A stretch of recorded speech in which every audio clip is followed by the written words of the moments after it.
Irmãos, capítulo 5 do Apocalipse, o livro selado e o cordeiro. Amém? Vamos fazer a leitura. Tem mais alguém lá fora? Pode chamar, por favor? Irmã querida. Capítulo 5. Vamos fazer a leitura. É o último livro da Bíblia.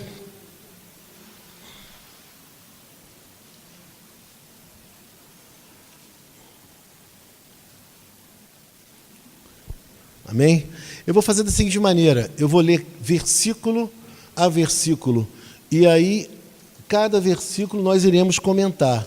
Vocês leram a revista? Quem leu a revista? Leu? Hã? Leram a revista? Leu? Aham. Porque é o seguinte, eu não vou ficar aqui lendo a revista, entendeu? Eu vou trabalhar o texto, não é?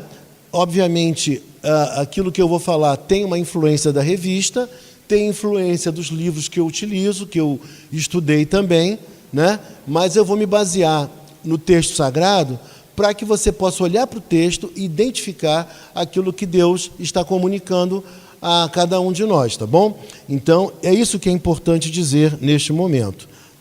Ok? Versículo 1, vamos ler todos juntos? Vi na mão direita daquele que estava sentado no trono um livro, escrito por dentro e por fora, de todo selado com 7 selos. Ok? Eu aqui só vou utilizar, mais especificamente, a parte inicial da lição. A lição tem uma introdução, e nessa introdução, ela trabalha da seguinte maneira. Onde é que esse mundo vai parar?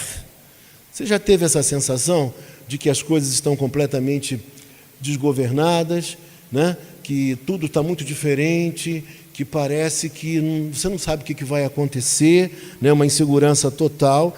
Parece que a nossa época ela é uma época de tantas transformações, até mesmo pelo advento da internet, né? Então, são muitas transformações e as pessoas estão um pouco perdidas, sem saber para onde vão, para onde caminha a história. E, por conta disso, o livro do Apocalipse, ele se faz urgente, premente para nós, como também, naquele período, ele foi urgente para aqueles irmãos que ali estavam, porque eles estavam realmente vivendo um período difícil, de perseguição, de sofrimento, e a mensagem veio ao encontro. Quem faz concurso público aí, precisa ter cuidado com essas pegadinhas. Existe uma diferença entre ao encontro e de encontro, né? Ao encontro vem favoravelmente, vem somar, vem acrescentar. E de encontro vem chocar, vem colidir. No caso aqui, vem ao encontro das necessidades desses irmãos daquela época, né?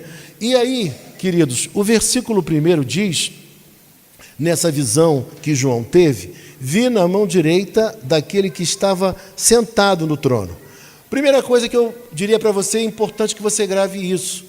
O texto fala que, na verdade, João viu na mão direita. E aqui tem um fator importante para nós. Vi na mão direita. Significa dizer que é a mão de poder, é a mão de comando, é a mão de autoridade. O livro estava na mão direita, mão de poder, mão de autoridade. Perfeito? Então, a nossa história, ela não está em desgoverno, como possa parecer, como pode aparecer, mas a nossa história tem um comando, tem uma direção. O livro está na mão de alguém, e na mão direita. E na mão de quem? Daquele que está sentado. E por que João fala, importante dizer isso, por que João fala daquele que está sentado? E ele não disse assim, porque está na mão do Deus, ou nome em hebraico, alguma coisa que o valha, né? Que ele poderia utilizar aqui algum nome diferente. Não. É porque, na verdade, ele não fala Deus, porque a intenção é justamente essa. O judeu tinha todo um cuidado de mencionar o nome de Deus, vocês sabem disso muito bem. Então, ele não menciona o nome daquele que está assentado. Mas a gente sabe que esse é Deus, que está assentado. E ele tem o livro na mão direita. E o texto diz no versículo 1 ainda, que o livro está escrito por dentro e por fora, não é isso? O que isso quer dizer, irmãos? Primeira coisa que eu diria para vocês, o conteúdo deste livro, ele é um conteúdo extenso, não é um conteúdo pequeno, porque, obviamente, a história não é pequena, né? Se eu estou com 50, né, Paulo? 50, Paulo? 50 e pouquinho, né, Paulo? Se eu estou com 50, já é um tempo considerável de vida, você imagina a história do mundo, não é? Então, o texto fala que esse livro está escrito por dentro e por fora. Ou seja, há um grande conteúdo aí, tá? É por isso o livro por dentro e por fora. Outra coisa importante de dizer aqui, nesse versículo 1 ainda, que esse livro está todo selado com quantos selos? Está querendo dizer aqui 7, vocês sabem muito bem, que dá a ideia de algo completo, de plenitude, né? De plenitude. O texto está querendo dizer para a gente que esse livro está completamente o quê? Selado, fechado. E se ele está tão fechado assim, tão bem lacrado, é sinal de que para alguém abrir esse livro tem que ser alguém digno, tem que ser alguém que tenha autoridade. E então, isso é muito interessante que se diga. Então, a gente aprendeu aqui algumas lições já no versículo 1. A primeira delas é que João teve uma visão.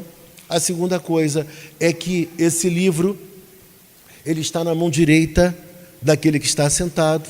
E se está na mão direita é porque está no controle, no comando, porque a mão direita é a mão de poder, é a mão de autoridade. Nós vimos também que esse livro foi escrito por dentro e por fora, é sinal de que ele contém toda a história, que ele é um livro extenso. E, por fim, o versículo 1 ainda nos diz que ele está completamente selado. E aí no versículo seguinte, versículo 2, o texto diz que João também viu mais. Vi também um anjo forte que proclamava em grande voz: quem é digno de abrir o livro e de lhe desatar os selos? Uma pergunta. Será que há alguém que tem dignidade para abrir esse livro e para quebrar esses selos? Será que existe alguém? Essa é a pergunta que João recebe do próprio anjo, não é isso? Quem é digno? Uma indagação. E no versículo 3 nos diz: ora, nem no céu, nem sobre a terra, nem debaixo da terra, ninguém pôde ou ninguém podia abrir o livro, nem mesmo olhar para ele. Veja que coisa. A visão que João tem é uma visão de que não há ninguém digno, nem entre os mortos, nem entre aqueles grandes homens que foram importantes na história de Israel. Nem Elias, nem Abraão, nem Isaque, nem Esdras, nem Moisés, nenhum desses grandes nomes da história de Israel era digno de ter o privilégio de abrir esse livro. Nem os maiores líderes de todas as religiões do mundo, das mais famosas, estão nesse grupo. Então, nem no céu, nem na terra, nem entre aqueles que já estão na eternidade, não havia ninguém que pudesse abrir esse livro. O que ele está querendo expressar aqui é a total impossibilidade do elemento humano fazer certas coisas que só podem ser realizadas por Deus. O homem não pode se salvar, o homem não pode se autodeterminar como ele gostaria.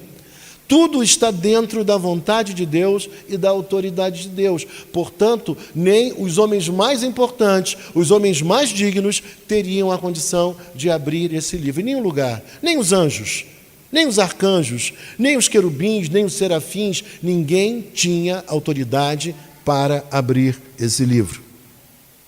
E aí, o texto vai nos dizer assim, versículo seguinte, versículo 4, que João chorava muito. E há um motivo pelo qual João chorava muito a ter essa visão. Ao ter essa visão, João chora muito por um motivo, e a própria Bíblia explica no versículo de número 4 qual foi esse motivo pelo qual João chorava muito. O choro dele era um choro copioso, era um choro muito grande, muito intenso. Olhe para a sua Bíblia, versículo de número 4. Porque ninguém foi achado digno de abrir o livro, nem mesmo olhar para ele. É como se ele dissesse: e agora? Qual será o próximo passo? O que vai acontecer? O que nos aguarda? O que nos espera? E não é assim que a gente pensa também em relação à vida? O que nos aguarda? O que nos espera? O que de fato vai acontecer daqui por diante, nos meus próximos anos, nos seus próximos anos? O que há de acontecer? O que a história nos reserva? A gente faz, por vezes, perguntas assim, não faz? Ainda mais em dias como os nossos, onde as coisas são tão complicadas, diferentes, mudam tanto. A gente pergunta: meu Deus, quanta incerteza. E para aqueles irmãos que estavam lá, das 7 igrejas, que são os primeiros a receber a mensagem, aqueles irmãos, eles estavam vivendo um momento aparentemente no qual a igreja estava perdendo, porque muitos estavam sendo perseguidos, muitos presos, muitos estavam morrendo por causa da sua fé. Muitos estavam morrendo por causa da sua fé. Parecia que tudo estava fora do seu lugar. E aí, não quero ferir aqui a consciência dos irmãos que são mais suscetíveis à cultura, né? Mas enquanto eu ministrava, enquanto eu estudava, melhor dizendo, essa aula, e a gente estuda bastante para trazer um pequeno conteúdo, a gente estuda muito. E quando eu estava já no final dessa aula aqui, estudando, eu me lembrei de um compositor não evangélico, e esse compositor escreveu algo que eu achei maravilhoso, embora muito simples. Vocês sabem que nós cremos numa doutrina chamada graça comum. É uma doutrina que não diz que a pessoa é salva, mas que nos mostra que Deus distribuiu saberes, conhecimento, dons, beleza, também para com aqueles que não são cristãos. E eles são capazes de fazer poesias, de falar coisas que talvez eles nem entendam muito bem, mas estão falando. E quando eu li essa lição, estudei essa lição, me veio um cantor que, se eu não estou enganado, lá pelos idos de 1979, início dos anos 80, esse compositor, ele recebeu um diagnóstico muito grave de saúde, e todos diziam que ele iria morrer.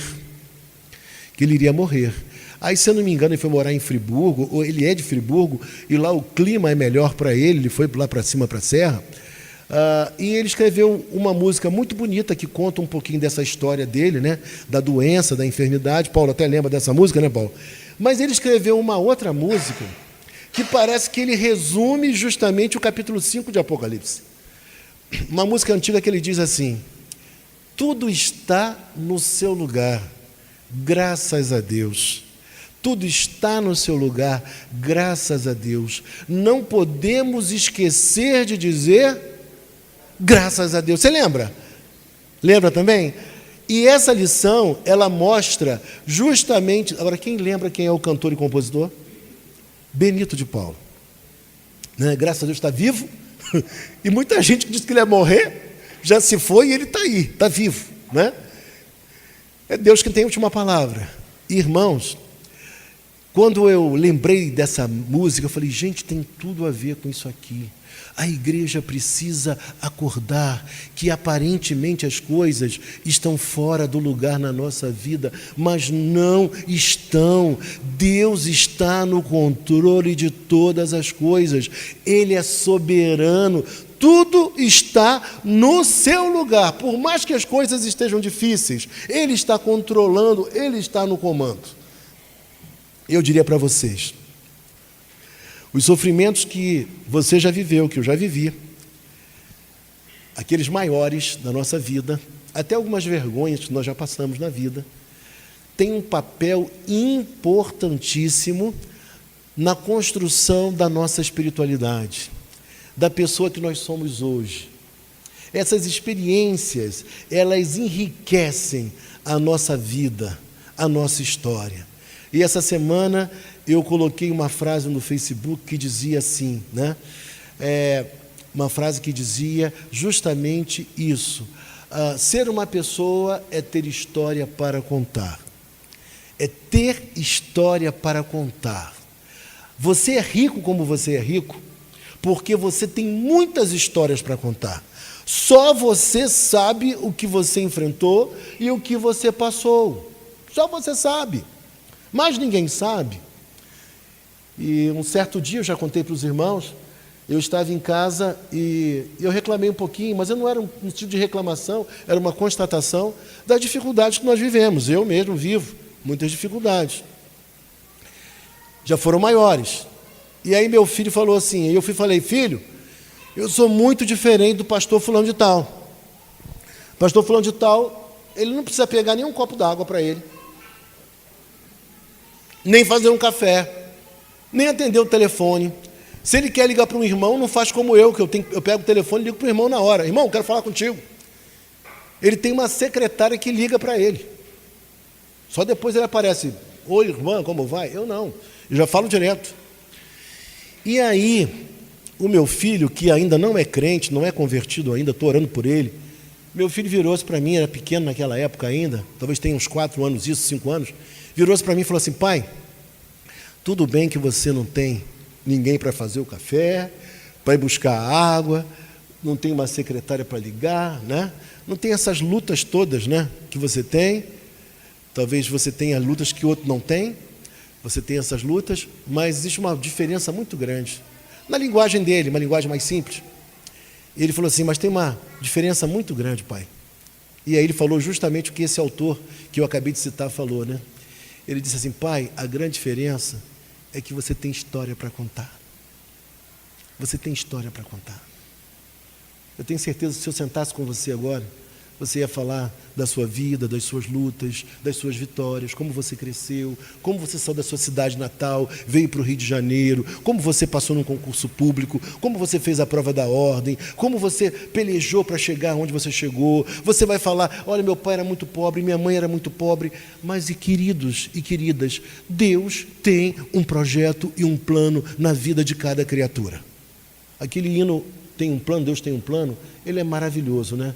E realmente Deus tem um plano na vida de cada um de nós. E a riqueza que há em mim, a riqueza que há em você, ela se dá justamente por isso, por esses dramas, por essas lutas, por essas questões que nós já vivemos, né? Então, esse texto aqui, João fala disso. João estava preso em onde? Na ilha de Patmos. Ele não estava numa boa, numa ilha não, era uma ilha feia, pedregosa, e ele estava o quê? Trabalhando duro naquele lugar. Então, ele sabe o que é padecer, ele sabe o que é sofrer. E na sequência, o texto vai nos dizer assim, e ele chorava muito, a gente entende qual é o motivo do choro dele, porque ninguém podia nem mesmo olhar para esse livro, e aí o texto fala, todavia, um dos anciãos, e a Bíblia aqui nos ajuda no português, né? Não tem aquela história de anciões, né? Anciãos, né? A Bíblia é muito boa, a Bíblia me ajudou muito na caminhada. E aí o texto diz que o ancião disse o que para ele? Não chores, eis que o leão da tribo de Judá, a raiz de Davi, venceu para abrir o livro e os seus 7 selos. Aqui eu queria que você entendesse o seguinte, quem diz para ele sobre o leão da tribo de Judá é o ancião, não é ele que está dizendo, é ele que está dizendo, é na verdade o ancião, não ele. E aí o texto fala do leão da tribo de Judá. Todavia um dos anciãos me disse, não chores, porque o leão da tribo de Judá, a raiz de Davi, venceu para abrir o livro. E aí eu queria que você pensasse uma coisa, quando a gente pensa em Jesus como o leão da tribo de Judá, a gente pensa na imagem daquele que é a semelhança do rei Davi, é poderoso, é forte, né? A gente lembra da esperança que havia no povo de Israel sobre a vinda daquele que iria reeditar o reinado de Davi, queria libertar o povo de Israel do domínio do povo romano, do Império Romano. Tudo isso vem à nossa mente, mas o texto nos diz aqui que ele vê, o outro vê, o leão da tribo de Judá, a raiz de Davi, que venceu para abrir o livro e os seus 7 selos. Mas, quando você pensar... Pois não, presbítero? Sim. Aham. Sim. Sim. Traz essa história. Aham.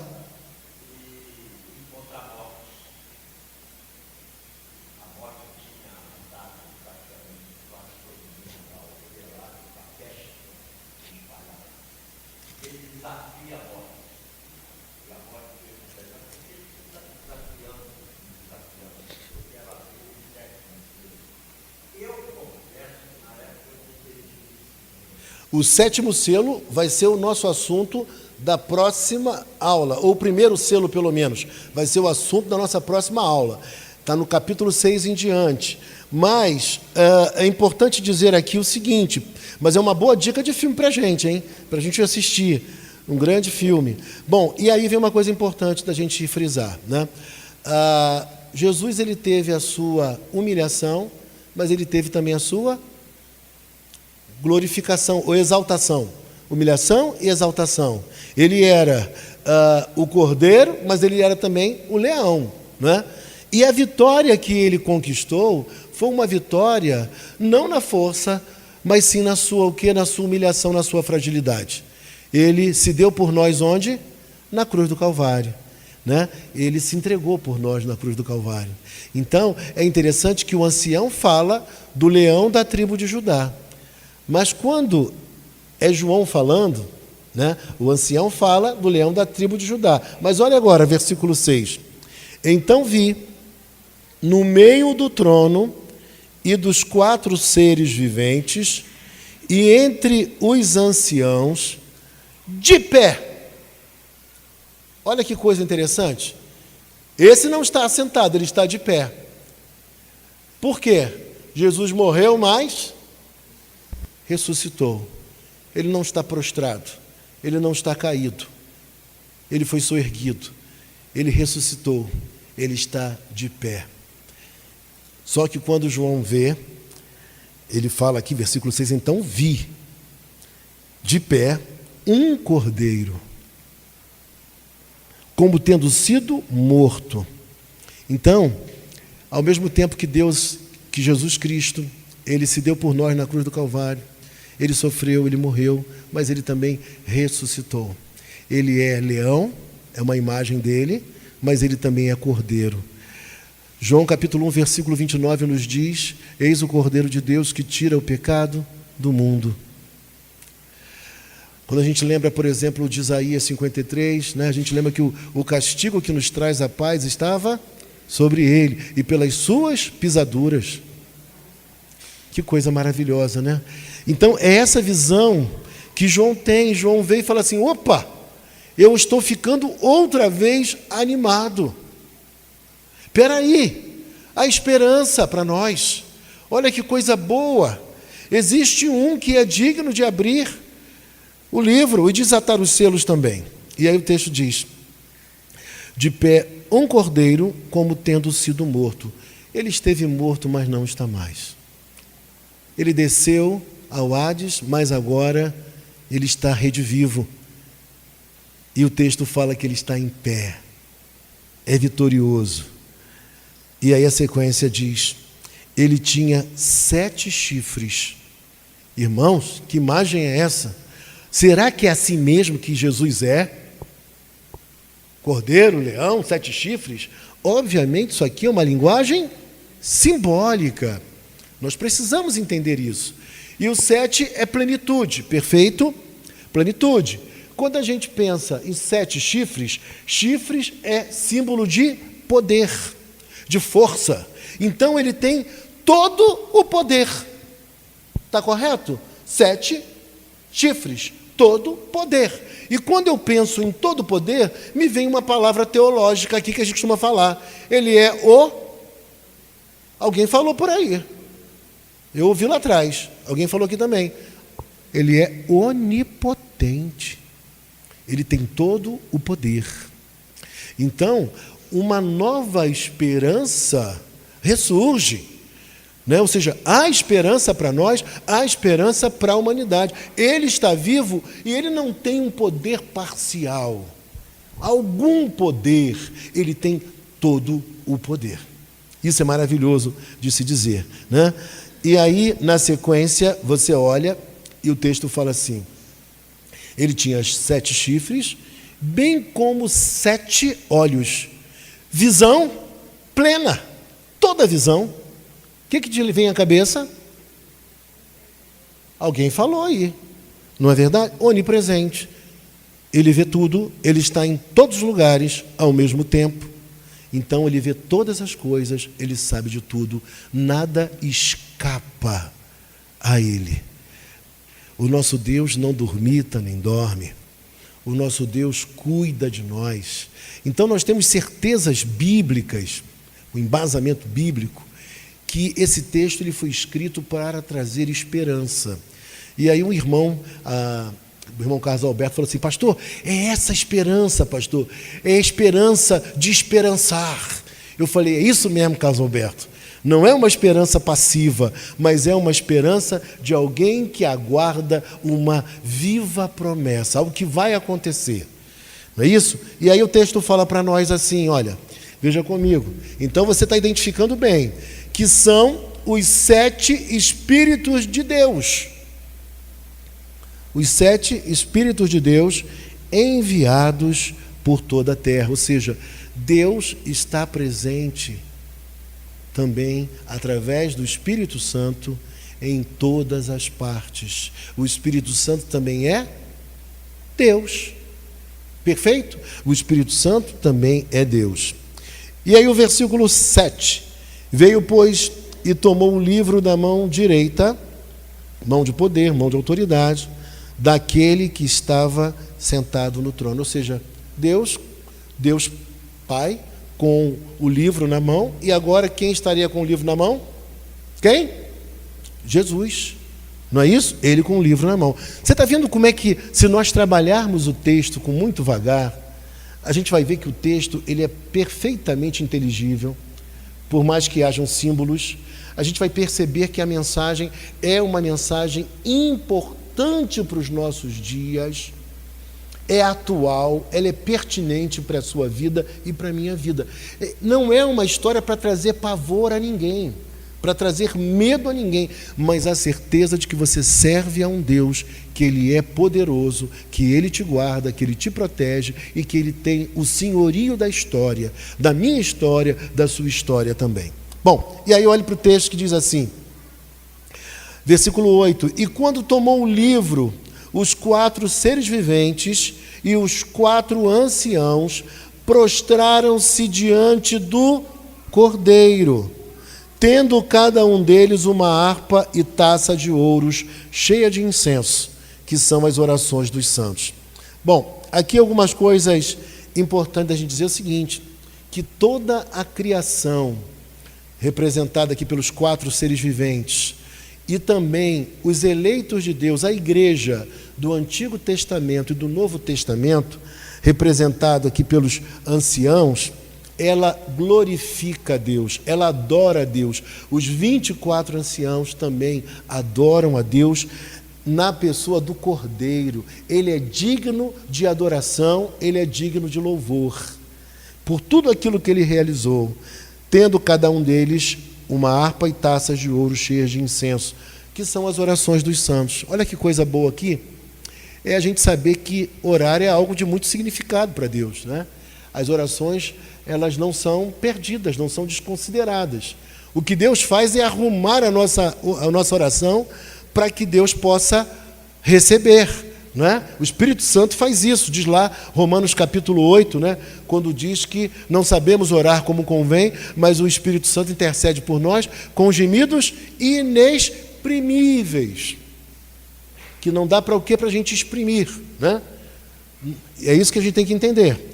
E aí o texto vai dizer assim para nós, versículo 9: E entoava um novo cântico dizendo, um cântico, depois você verá mais outro cântico, Russell Shedd disse o seguinte, que se alguém não gosta de cantar, esse alguém não deve ambicionar a vida espiritual. Porque a gente canta hoje, já na terra, e a gente vai cantar muito no novo céu e na nova terra. Vai ser um lugar de muito louvor. E o que é mais legal é saber que quem canta bem vai cantar melhor ainda. E quem não canta também vai poder cantar bem. Essa é a minha esperança, de poder louvar o Senhor e louvar muito melhor do que eu louvo hoje. E aí o texto diz assim para nós, queridos, veja comigo aqui no texto. Digno és, ou seja, se não havia ninguém digno, esse aqui, o Cordeiro de Deus, ele é digno de fazer isso. Digno és de tomar o livro e de abrir-lhe os selos por um motivo. Veja comigo o versículo de número 9. O motivo dele poder fazer isso é porque ele fez uma obra muito importante, muito significativa. O texto fala porque ele foi morto, porque foste morto, e com o teu sangue, foi à custa do seu próprio sangue, que ele comprou para Deus os que procedem de toda tribo, língua, povo e nação. O que isso quer dizer para nós, irmãos? Quem é capaz de interpretar aqui? Língua, povo, nação, etnia, o que quer dizer isso para nós? Sabe o que quer dizer para nós isso? Que Deus não tem os seus eleitos apenas numa determinada localidade. Deus tem os seus eleitos em todas as partes do mundo. Deus quer salvar pessoas dos mais variados dialetos, das mais variadas culturas, das mais variadas tribos. Deus quer salvar pessoas, e dentre os seus eleitos estão pessoas de todas as culturas, de todas as raças, de todas as etnias. Isso é muito importante dizer, irmãos, para que ninguém pense que nós somos os únicos. Nós não podemos dizer quem são aqueles que Deus vai salvar. Nós temos que pregar o Evangelho para toda a criatura, para todas as pessoas. Nós temos que pregar o Evangelho, porque Deus tem os seus eleitos e eles serão identificados pela pregação do Evangelho. E outra coisa importante dizer aqui, é que para adorar a Deus, nós teremos uma diversidade cultural. Tem gente que vai gostar de hinos clássicos e vai cantar hinos clássicos. Tem gente que vai cantar a música mais moderna. Tem gente que vai tocar harpa. Mas tem gente que vai vir lá com um tambor da África, porque se converteu. O outro vai tocar um carrom. O outro vai tocar um violão. Né? As músicas serão variadas, mas uma coisa nós sabemos: virão pessoas com as mais diversas culturas, com toda a riqueza, com toda a beleza, porque não existe uma cultura que seja totalmente santa, mas também não existe uma cultura que seja totalmente maligna. Então a beleza de Deus está inserida nas culturas mais diversas, compreende? Nas culturas mais diversas, e os adoradores de Deus estarão entre esses. E o texto diz: e para o nosso Deus os constituís reino e sacerdote, e reinarão sobre a terra. A igreja do Senhor já está reinando sobre a terra. Desde a primeira vinda até a segunda vinda de Cristo, nós estamos reinando sobre a terra. É o chamado período do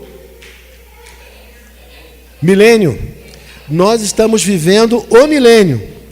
E se estamos vivendo o milênio, é o período no qual o nosso inimigo está amarrado. E nós temos liberdade para salvar pessoas e libertar essas pessoas para o senhorio de Cristo. Versículo 10. E vi, e agora ele fala, ouvi uma voz de muitos anjos ao redor do trono, dos seres viventes e dos anciãos, cujo número era de milhões e milhões, de milhares e milhares. Milhões de milhões e milhares de milhares. Mais uma vez cantando e proclamando, olha o quê? Digno é o Cordeiro que foi morto, de receber o poder, a riqueza, a sabedoria e a força, e honra, glória e louvor. Gente, quantos termos aparecem aqui? Quantos termos aparecem aqui?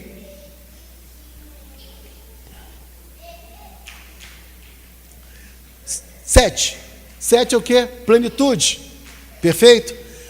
O que está dizendo para nós é que ele recebeu o reconhecimento, a adoração plena, a adoração perfeita. Nós vemos aqui que ele foi morto, digno é o Cordeiro que foi morto de receber poder, riqueza, sabedoria, força, honra, glória e louvor.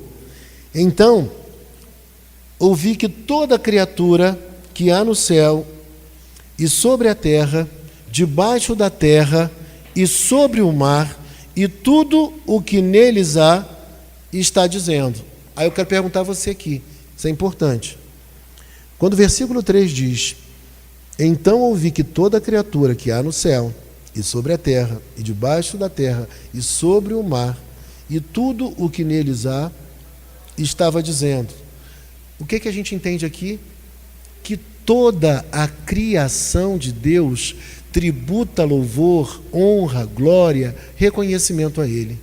Toda a criação, os animais, os peixes, ou seja, não há um ser que não reconheça o louvor e a adoração a Deus. Toda a criação o adora. É isso que ele está traduzindo para nós aqui, porque ele é digno de receber a honra, a glória e o louvor. E aí no versículo de número 13 ainda, diz assim: aquele que está assentado no trono e ao Cordeiro, ou seja, Deus é digno de louvor? Sim. E o Cordeiro? Também, porque o Pai é Deus, o Filho é Deus, então ele também é digno de louvor. Os dois são adorados, seja o louvor, a honra e a glória e o domínio pelos séculos dos séculos. Sabe o que ele está dizendo? Que Deus, ele não tem o domínio transitório, ele não tem um domínio circunstancial, ele não apenas cuida de você e guarda a sua vida apenas por um tempo, por um período, mas ele, diz a palavra aqui, fará isso pelos séculos dos séculos. Isso significa dizer que será eternamente esse cuidado. Deus cuida de nós nesse plano, durante a nossa existência na terra, mas Deus também estará cuidando de nós no novo céu e na nova terra. Essa lição fala para aqueles irmãos daquela época e fala para nós uma verdade muito importante. Não pode escapar da minha mente que Deus está no comando da história do mundo. Deus está no comando da sua história, da minha história e da história do mundo. Nada vai se perder pelo caminho. Faça um exercício mental. Lembre agora dos anos que já se passaram na sua vida. Veja quantas lutas, quantas dificuldades, quantas superações, quantas bênçãos, quantas realizações que você honestamente, embora tenha se empenhado, tenha se esforçado, mas você é obrigado a reconhecer: gente, naquele momento que eu vivi, foi Deus. Não fui eu sozinho, mas foi Deus. Aquele momento onde tudo fechou, o tempo fechou, meu pai morreu, onde a crise veio, onde o Estado não pagou, onde problemas vieram, meu irmão, a doença do cônjuge, e Deus nos guardou, e Deus nos protegeu, porque Ele é Senhor sobre todas as coisas. Ele é Deus, Ele cuida de você, e Ele cuida de mim também. E isso o texto diz para nós, que Ele não faz transitoriamente, Ele faz em todo o tempo, mesmo quando a história parece estar meio sem sentido. Não meia, tá, gente? Quem vai fazer concurso público, meio sem sentido. Pode parecer que esteja meio fora de sentido, mas tudo, quando a gente espera mais um pouco e ultrapassa um pouco mais, sabe o que a gente percebe? Que tudo estava dentro do controle. Tudo que Deus fez tinha um propósito, tinha uma razão de ser. Até o sofrimento, até a perseguição que aqueles irmãos sofreram. E aí, para a gente finalizar, versículo 14. E os seres viventes responderam: Amém. Também os anciãos prostraram-se e adoraram. E aí eu pergunto a você, nesta manhã, você tem adorado a Deus? Você tem reconhecido, apesar das lutas de hoje, quem Ele é? O que Ele fez na sua vida, na sua história? Você está disposto a servi-lo para viver e para morrer? Ainda que as coisas fiquem maravilhosas, clareiem à sua frente, as bênçãos venham, e ainda que elas não venham, que você tenha que viver lutas e dificuldades, você está disposto a passar por isso tudo? É a pergunta que o texto faz. Está disposto a você entregar a sua vida a Ele, se ainda não fez, e viver para Ele, sabendo que tudo encontrará sentido somente nele? Até os percalços que você vive só encontram sentido nele. Está disposto a pensar nisso? Está disposto, nesta manhã, a fazer a mesma declaração que aquele que não é crente fez quando compôs uma música e dizendo que tudo está no seu lugar? As coisas podem parecer estar fora do lugar, mas não estão. Eu falava para um irmão antes do culto, e aqui eu termino, que um senhor amigo meu, pai de um amigo querido, homem muito conservador, isso já aconteceu há bastante tempo, talvez uns 20 anos aproximadamente. Um belo dia ele tem a notícia de que a sua filha estava grávida e daria à luz a um bebê. E aquilo o deixou muito chateado, revoltado, triste com aquilo. Um homem com aquela formação, aquele período que ele viveu, um homem mais idoso, triste, e é natural que estivesse triste, porque não era o momento propício para isso acontecer. Mas aconteceu uma coisa muito interessante, irmãos, como Deus tem o controle de todas as coisas, né? Aquela notícia da gravidez da sua filha, que não foi muito bem recebida de início, e o bebê veio a nascer, chegou o momento do nascimento do bebê, e aquele bebê trouxe para aquela família e para aquele homem um novo alento para ele continuar a existir e a viver. Pouco depois do nascimento daquela criança, ele foi diagnosticado com uma doença muito séria, com um câncer, já avançado, câncer, e muitos atribuem, claro que tudo é Deus, né, em primeiro lugar, obviamente, mas muitos atribuem àquela criança que era agora a alegria dele, a razão da sua vida, do seu existir, o motivo pelo qual aquele homem viveu tantos anos ainda e não faleceu tão rapidamente. Deus, ele tem esse poder maravilhoso. Ele escreve certo por linhas certas. É assim que ele escreve. Mas ele nos surpreende porque os contornos que ele dá à nossa vida nem sempre são entendidos perfeitamente por nós. Nós não compreendemos os caminhos de Deus, porque vamos para um lado, vamos para o outro, Deus nos leva para cá, Deus nos leva para lá, Deus faz isso na nossa vida, Deus nos surpreende, algo acontece, uma notícia chega. Mas tudo, irmãos, está no seu lugar. O livro está selado. Deus está sentado, mas o Cordeiro está em pé.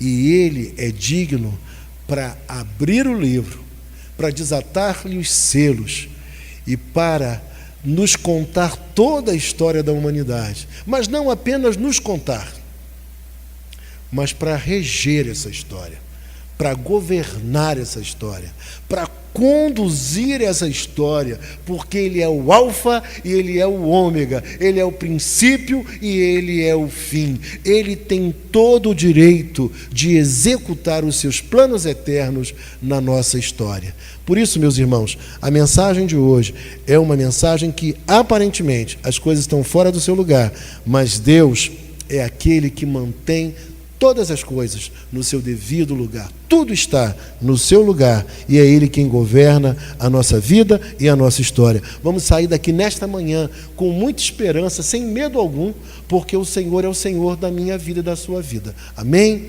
Que Deus vos abençoe rica e copiosamente em o nome de Jesus.